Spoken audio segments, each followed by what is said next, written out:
So Kenya Airways, it's in the headlines today. The Standard has it on page 21. The Business Daily has it, of course, on the front page. Kenya Airways has reported its 10th consecutive loss after it completed a decade in red territory with a record 38.26 billion shilling full-year loss, hurt by debt and skyrocketing fuel prices. The national carrier yesterday highlighted the scale of the turnaround task ahead when it broke its own record for the country's biggest loss from a listed company. The airline more than doubled its loss from 15.8 billion shillings to 38.26 billion shillings for the financial year ending December last year. The airline has been in the hands of 4 different CEOs in those 10 years as the strategy shifted from expanding fleet size to narrowing it down, and the accumulated losses hit 172.68 billion amid state bailouts. Now the current CEO, Allan Kilavuka, says he sees the national carrier, which fell into insolvency in 2018 after an expansive drive left it with billions in debt, hitting break-even at the end of December, and then they'll go into profit by the end of 2024. Yes, that same story is carried on page 11 of the Star. What are they saying in the Star? They are saying Kenya Airways loss more than doubles to 38.2 billion in 2022. This even as the airline's revenue grew by about 66% during the year to 117 billion, meaning Kenya Airways has been picking up and they've actually been making money. So revenues have grown. Yes. Losses have also grown. Yes. And then there is now a reason that was given by the CEO for this. Well, I'm sure there are always reasons. There's reasons why you make money. There's also reasons why you lose money. Okay. And there's a reason why you have an airline.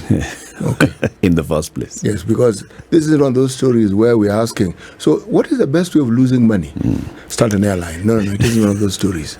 This is a story of circumstances conspiring and coming into fruition, and then you see the result of it. And you say, okay, this is where we are because of these circumstances. Now, how do we get out of this? But the Kenya Airways story is even better.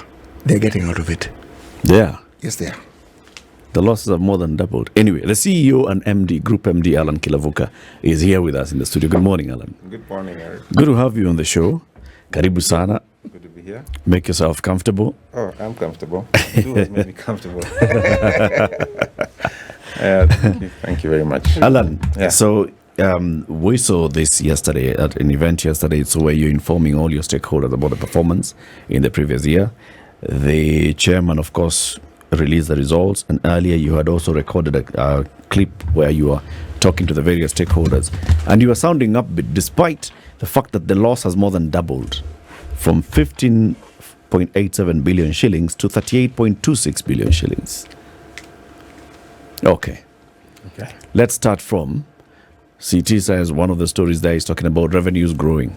Yeah. Okay, let's start from there. Yeah. Let's start from the positive side. Yeah. There's a positive story. Okay. Like City is saying. So first of all, revenues grew. Eric, have you heard? City did what? Said. Thank you. Allan, continue. No, revenues grew by 66%, like you rightly pointed out. And we are slowly but surely getting out of, what was doomsday. This is the COVID situation that we had in 2020. Yeah. There's even better stories ahead of us. So yes, revenues grew. And in fact, if you look at the operating line, we call it operating profit, operating loss in our case, it reduced by 17%. Okay, because people are rushing to look at the bottom line, which of course is legitimate, but operating loss improved by over 1 billion Kenya shillings. Right. In other words, operationally we are becoming better and better. But the big story is the bottom line, which is the loss of 38 billion. Most of that is a one-off number, which is a reclassification. Now, it's a little bit of we call it an accounting standard adjustment of 18 billion, which is moving a number from one reserve item to another. So it's not the 18 billion out of that 38 is not an actual loss. It is indeed just, to simplify it, a reclassification of a forex. We call it a forex hedge.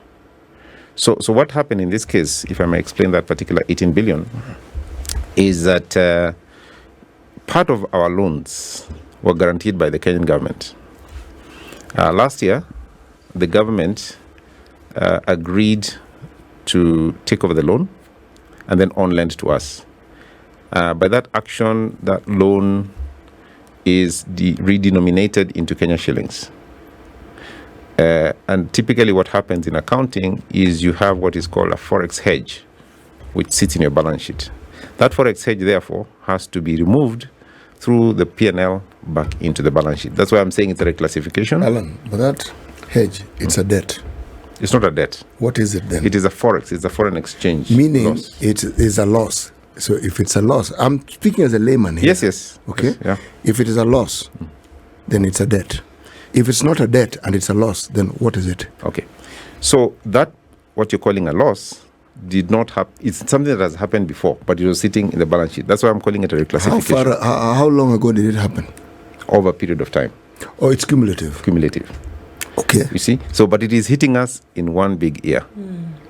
So that 18 billion is what we call an accounting loss. Suffice to say that such a loss of 18 billion, because you're calling it a one-time thing, Yeah. that even if you come into the next year through which you'll be looking at profits and loss, that amount or that classification will not show up at all. It will not show up at all. Okay. So when it is moved from point A to point B, so are you saying that this 18 billion is just a figure which by a click of a button you move it and then it ceases to be 18 billion? No. Okay. I'm going to try and be as layman as possible. Dumb it down for us. Yes. Yes, because I just think if 18 billion can disappear, I'm going to ask you, how can you make 18 billion appear? No, it didn't disappear at all. So generally speaking, the financial statements have what we call a balance sheet. Yeah. Okay? So sometimes in this particular case, for example, the 18 billion has been accounted for through the balance sheet as a forex hedge loss over a period of time, like I said. We borrowed in dollars. We borrowed in dollars. Yes. Okay. So now the fluctuation of the exchange rate between the dollar and the shilling, does it contribute to this 18 billion? Yes. Okay. Okay. Carry on. And sits in the balance sheet. It has not been over time posted in the profit and loss account. Okay? Because the loan is denominated in dollars. Now, when we are now reclassifying the loan into shillings, we, in accounting terms, they say that hedge is ineffective because you have moved it from dollars to shillings. So now, with that one thing, you have to now move that 18 billion from the balance sheet through the P&L and back into the balance sheet. So it moves from the one side, the liability side, it comes to the asset side. So it moves from one reserve to another. to another. Yeah. So if it wasn't reported in previous times, I don't know how far back one goes. So it means it has been gathering momentum. It has been there. So are we saying that even at a time when Kenya Airways was posting profit, this thing existed? No, because the loan was taken in 2013. Okay. 10 years ago. Yeah. 2014. Yeah. Okay. So then, Alan, looking at that,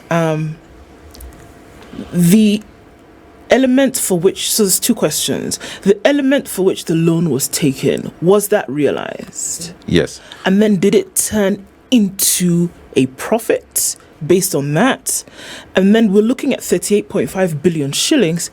If the 18 billion that you speak of then can be understood through this reclassification and whatnot of Forex, what about the 20 billion? Yes. Now that's a question that I'd like to answer because 18 can be explained the way I have. It's a one-off. Yes, of course, 20 is not also a small number. Now, our operating loss was 5.6 billion. Okay, so operationally we made a loss. We need to improve. And then we have something called finance charges, which is the interest that we pay for our loans and other normal forex exchange in the process of business. That's another huge number, which is about 15 billion. So what needs to be done going forward? Because I have promised all the stakeholders, the employees, the shareholders, that we are on a journey to turn around the airline by 2024. And that journey is still real. We believe that we have made all the right decisions, and we're on a journey to turn around the airline by 2024. How is the question? And the first one is what Ndu is asking. We have a huge charge to the P&L that comes out of the loans that we have. So we need to reprofile our loans. We need to reduce the debt levels that we have through a process that we're calling a balance sheet cleanup exercise. Okay, so recapitalize the business, increase the capital of the business, and reduce the debt levels. That way, by that one act, you reduce the charge to the P&L. Then when you go up one step, what do you do to improve profitability? So we made 116 billion Kenya shillings. That's good. But now going forward, we need to go back to more than 2019. We were making 130 billion. Right. And that's what we want to do going forward. And then we have other cost elements. I think last year when I was here, I talked about our lease costs. Yep. From this year, we've managed we negotiated last year. From this year, you'll see the impact of our lease cost reduction of 22%. So those actions, including improving efficiency, improving productivity, improving customer experience and employee experience, all those things working together will get us to profitability by 2024. Okay. Yeah. IATA tells us that he's looking at a report that they, were part of after COVID, the period that we're in, tells us that world travel now has come back to 85-90% of pre-COVID years. That's right. How has that affected Kenya Airways in terms of profitability? Yeah. So that's actually another fantastic question. You're asking very good questions today. Today. So that is indeed true. Now, the making 116 billion is because of exactly what you've said. Traffic is coming back. The first half of last year was quite tough, especially because of two things. One, we did not have enough traffic the first half of last year. Secondly, the oil price was incredibly high. In fact, our fuel cost increased, if you compare year on year, by 160%. The second half of last year is exactly what you said. We saw traffic coming back, pumped up demand maybe, or whatever the case may be. And we've seen that trend continue this year. That is why we're very bullish, because we see the performance that we've had for the first 2 months of this year is better than any 2 months of the first year of the first 2 months of the year than we've had for the longest time, for the last 10 years. So if this trend continues, and we believe it will, we expect to post positive results this year. And like I said, towards our journey of turning around the airline by 2024. Allan, if I just look at 3 years, 2020, 21, and then 2022. So in 2021, of course, you were just recovering now from the complete lockdown of COVID. Yeah. And you're starting to get back. Yeah. You made the loss of 15 billion. In 2022, you are now back in operation. You've increased your routes. You've increased your operations. You are like fully back on air. Not fully. We were 68%. 68% back on air in 2022. Yeah. And then your operating costs went up. Yes. And that's why you're saying your losses also went up by about 5 billion shillings. Our operating loss went down. Your operating loss went down, but your operating cost went up by about 5 billion shillings, which is also contributing to everything else that you're talking about. A 5 billion shilling extra loss than the previous year. Now, if when you're getting back into operation, you're making more losses, what is it that would happen to reduce that loss? Yeah. So, Eric, there are two things. When you talk about losses, there are two elements of costs. There are two elements of costs. One is operating costs or variable costs. The other one is fixed costs. Now, if you are operating at 68% of your capacity, you still pay 100% of your fixed costs. If you're operating at 100% of your capacity, you still pay 100% of your fixed costs. Yeah. And the reason why, as you increase your capacity and move towards 100%, your loss reduces is because you're covering a lot more of your fixed costs because of revenue increase. Again, that's why we're saying that we're excited that this year we're seeing the trend headed towards 100%, 90% of 2019, and therefore being able to cover more of our fixed costs. That's why we're very bullish. I keep telling people, you see, this process of turning around the airline, it's a process. It's not a switch. It's like a gestation period. If it's 9 months that you expect to deliver a baby, it doesn't matter whether you bring 9 women or 9 female and expect it to be delivered in a month. You'd have to wait the gestation period of nine months. You have to do the full 9 months. You have to do the full 9 months. So we are on our 6th month. Yeah. So let's trust the process. Okay. Yeah. The other question I want to ask is the impact of the government taking over this debt. Yeah. What is it?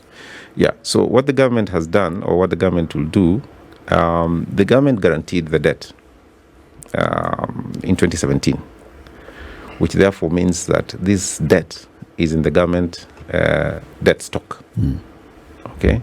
In other words, it's still counted as government debt. So in government books, it doesn't really matter whether they've actually taken it over or they're still guaranteeing it. It still shows up as part of their debt.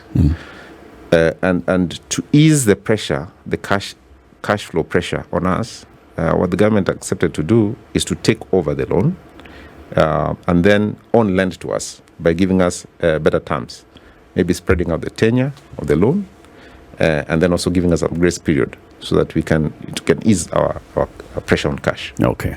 So the details. How much was it? What are the new terms? What's the new tenure? Okay. The government, the original number was 500, so 750. There were 2 pieces of loan, 750. Of course, we've been paying over time. $750 million. Okay. Not even shilling city. Yeah, $750 million. And you see, that is a big number because if you think about it in Kenya shillings, that's probably about 90 billion. Yep. Kenya shillings. At current exchange rate. At current exchange rate. Of course, we've been paying over time. So the government then takes over the outstanding loan and then converts it into Kenya shillings. So we convert it into Kenya shillings and then on lends to us at interest as agreed between the 2 parties. The interest from government is probably going to be higher, but the tenure is better and there's a grace period attached to it. So in other words, they give us cash flow relief, and then of course they give us a longer time to pay back. So the only thing that's better here is the term. Yeah. But the interest is higher than... Slightly higher. But it's in shillings. It's in shillings. So it doesn't suffer the yo-yo. Yeah. of currency. Of currency, yes. That's the other benefit. That's the other benefit. The fact that it's shilling denominated. Yeah.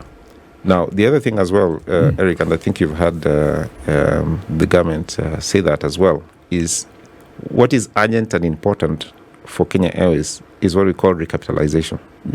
The truth of the matter is that the company is undercapitalized, significantly undercapitalized, and it has been undercapitalized. What do you mean for a long time. undercapitalized? So, for company to invest, it needs funding. It needs equity.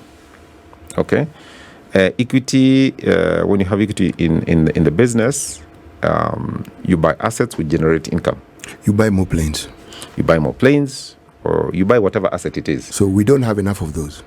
Okay, it's not just planes. It could be an asset. It could be a software, for example. Okay, it's some asset that helps you generate income. Okay, helps you to become more efficient. So, but in our case, let's say planes. Now,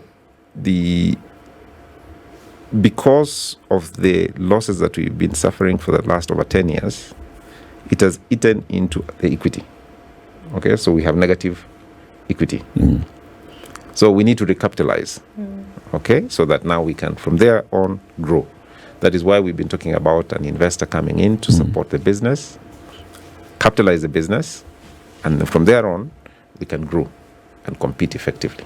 Next phase of that conversation is actually now that journey.